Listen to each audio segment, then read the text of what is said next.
heat transfer is defined as thermal energy in transit due to temperature difference. Wherever temperature difference is there, there will be heat transfer. We know that heat transfer, there are three modes of heat transfer: heat transfer by conduction, heat transfer by convection, heat transfer by thermal radiation. So in this lab, we conduct all the experiments on conduction, convection and thermal radiation. Conduction heat transfer means whenever if we consider solid or liquid or gaseous, so whenever we supply the heat, there is energy transfer takes place between the molecules from higher energetic molecules to lower energetic molecules. Due to lattice vibration, there is heat transfer takes place that we call heat transfer by conduction. So heat transfer by conduction we can observe in solid, liquid and even gaseous also. So heat transfer by conduction we can calculate using Fourier's law of heat conduction. So states that heat transfer by conduction is directly proportional to area perpendicular to the direction of heat transfer and temperature gradient. So this equation we can write minus Ka dt by dx.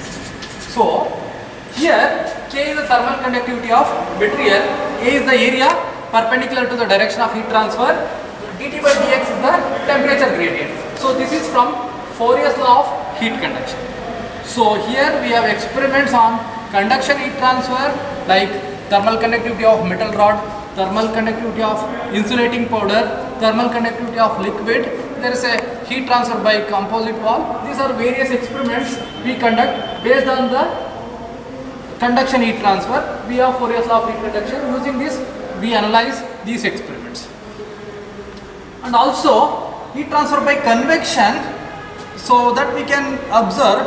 So whenever fluid is flowing over any solid surface, so because of the bulk fluid motion, due to the velocity of fluid, there is heat transfer takes place between the fixed surface and the moving fluid, that we call heat transfer by convection.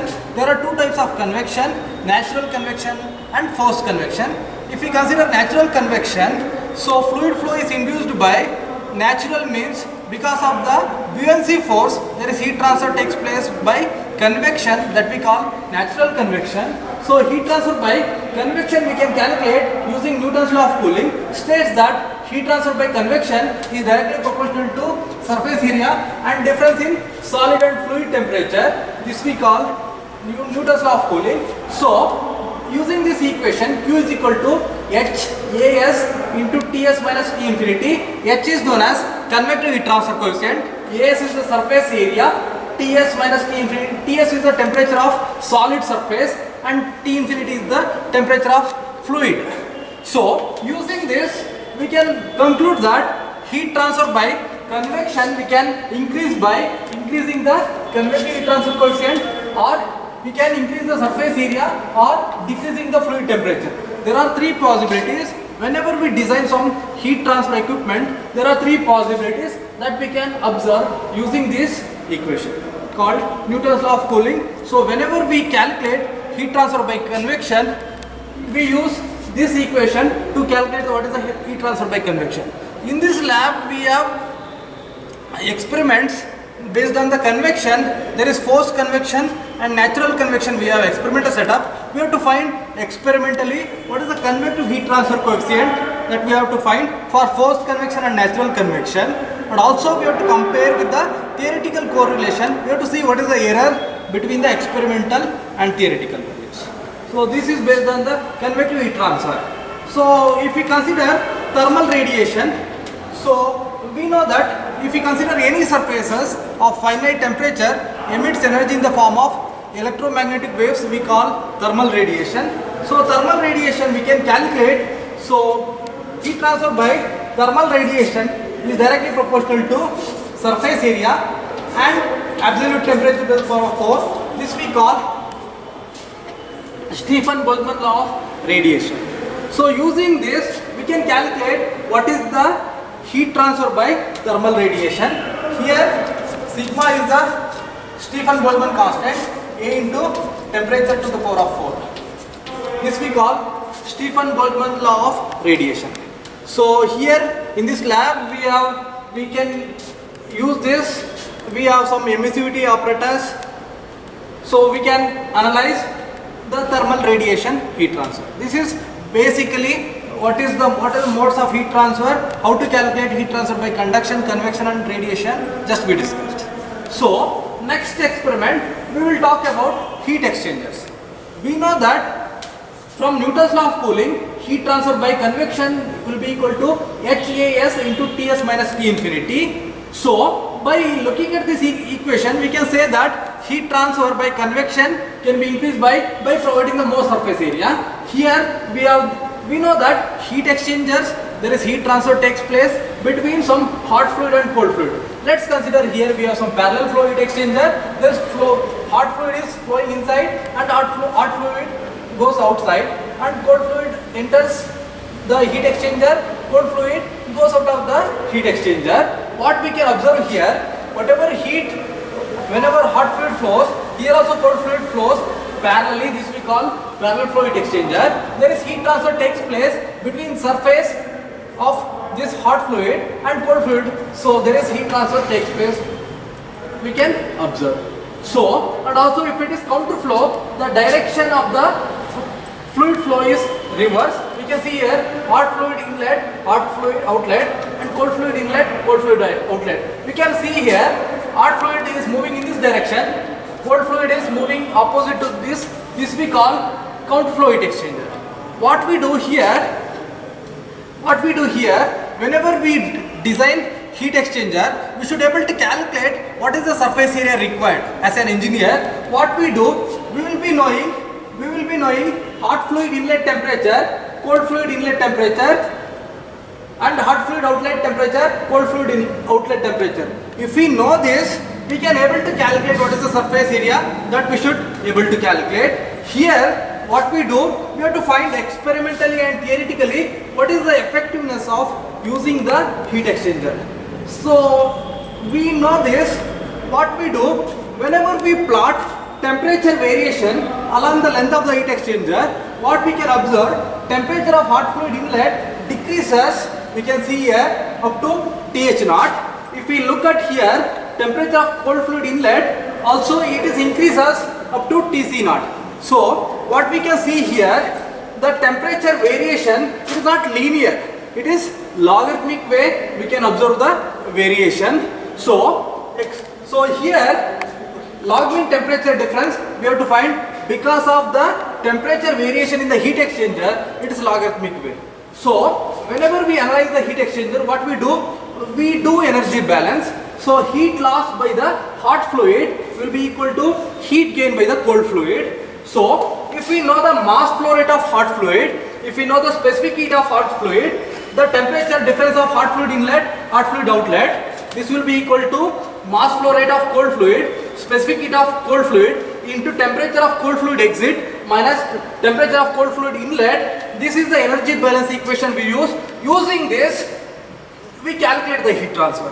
If we know the heat transfer, if we know the overall heat transfer coefficient, if we are measuring the temperature at inlet and exit, we can able to calculate what is the surface area required.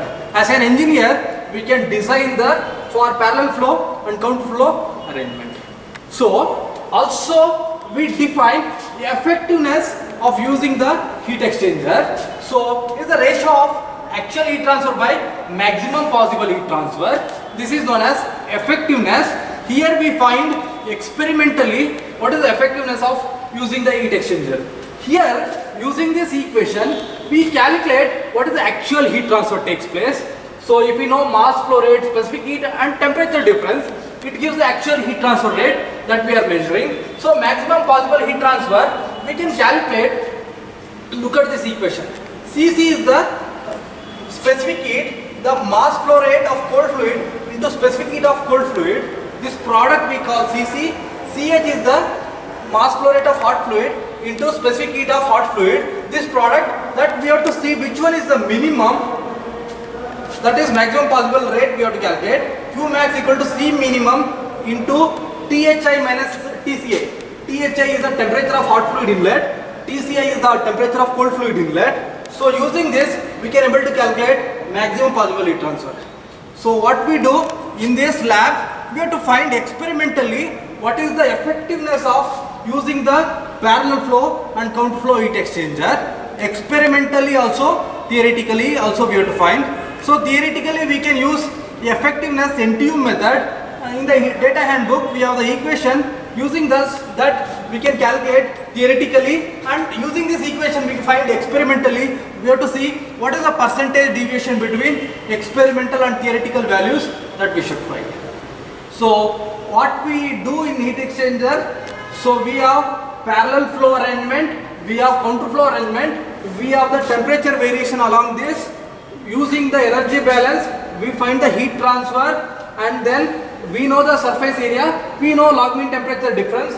Using this log mean temperature difference is the difference of delta T1 inlet delta T2 by log of delta T1 by delta T2. This is log mean temperature difference that we are finding.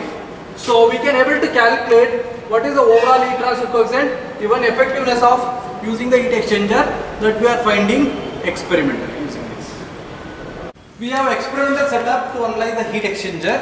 We have both arrangement, parallel flow and counter flow arrangement. Here there is a provision, there is a pipe, and there is a provision both hot fluid and cold fluid flows through this.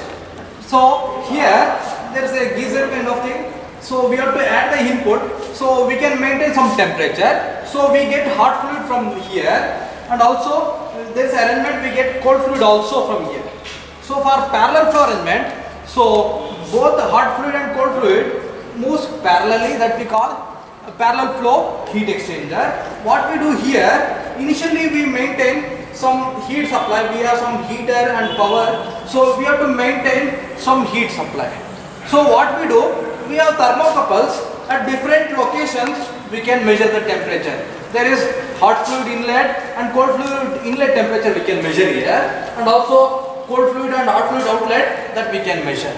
So what we do, we measure the flow rate. We have some rotameter, we can measure the flow rate, hot fluid and cold fluid, the flow rate if we know. So if we know mass flow rate into specific heat and temperature difference of hot fluid inlet and hot fluid outlet, it gives the heat transfer. Similarly for cold fluid also, mass flow rate we can measure using the rotameter into specific heat of the water. The temperature difference that we measure, we can calculate what is the heat transfer. If we know this, we can calculate what is the log mean temperature difference. And also experimentally we have to find what is the effectiveness of using the heat transfer. So that is the ratio of actual heat transfer to maximum possible heat transfer. So if we are able to measure the inlet fluid temperature of hot fluid inlet and cold fluid inlet, that gives we can calculate the effectiveness of using the heat exchanger. What we do initially, we maintain some constant heat supply. So here we get the hot water, and we have to allow this wall. So by adjusting this wall, we make both, we can change it to parallel to counter flow arrangement. So the aim of this experiment is to find the effectiveness and log mean temperature difference for parallel flow and counter flow arrangement. You can see here, we can, by changing the knob, we can see the temperature of cold fluid inlet, hot fluid inlet, cold fluid outlet, hot fluid outlet, that we can measure it, and also we have to measure only mass flow rate of cold water and hot water, that we have to measure it. So finally we should be able to find what is the log mean temperature difference and what is the effectiveness of using the heat exchanger. Theoretically and experimentally, we have to find what is the percentage deviation between experimental and theoretical results. And also finally we have to find what is the overall heat transfer coefficient that we can find.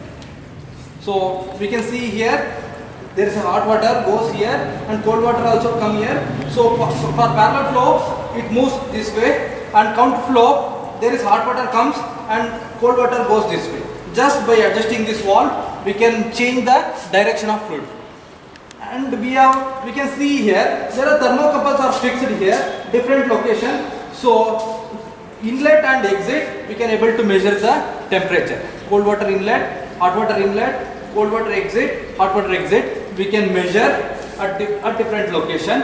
So if we know these values, we can able to find what is the effectiveness of using the heat exchanger. Zoom out.